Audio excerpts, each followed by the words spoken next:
Vijana 9 wakazi wa halmashauri ya mji wa Makambako mkoani Njombe wamefikishwa katika mahakama ya wilaya ya Njombe wakikabiliwa na mashtaka mawili ya kosa la uhaini na kuzuia uchaguzi mkuu wa mwaka 2025.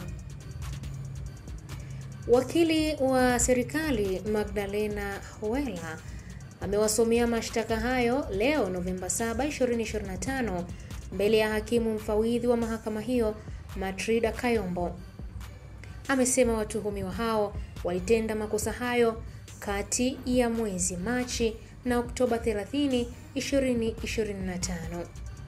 Watuhumiwa hao ni Erasto Nzenge mwenye umri wa miaka 31, Jafeti Kimbe mwenye umri wa miaka 27, Simon Mlelwa mwenye umri wa miaka 23, Masondole Manyama mwenye umri wa miaka 33, Stanley Mbembati mwenye umri wa miaka 39, Arnold Tunduru mwenye umri wa miaka 30, Fadhili Nguvila mwenye umri wa miaka 25, Patrick Mpagike mwenye umri wa miaka 37 na Prosper Mbwilo mwenye umri wa miaka 26.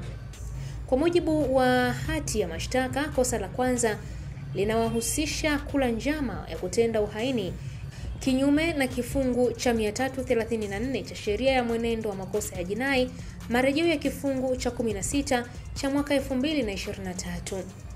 Kosa la pili linadaiwa kutendeka Oktoba 30, 2025 ambapo washtakiwa hao wanadaiwa kuwa na nia ya kuzuia uchaguzi mkuu, kushinikiza serikali na kusababisha fujo pamoja na uharibifu wa mali za serikali.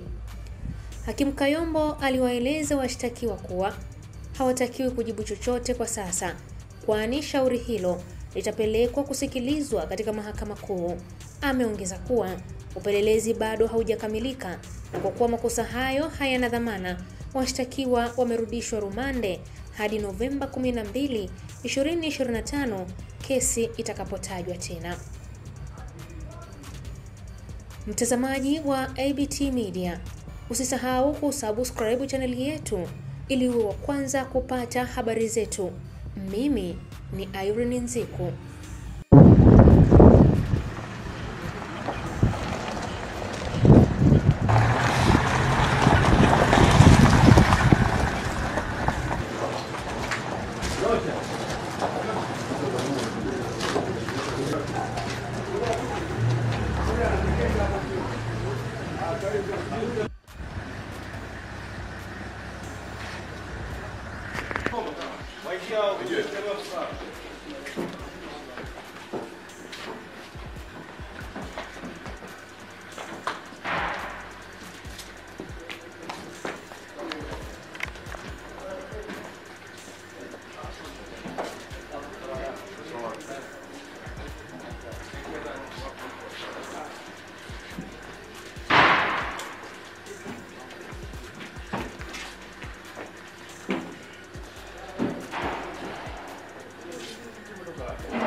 Bien.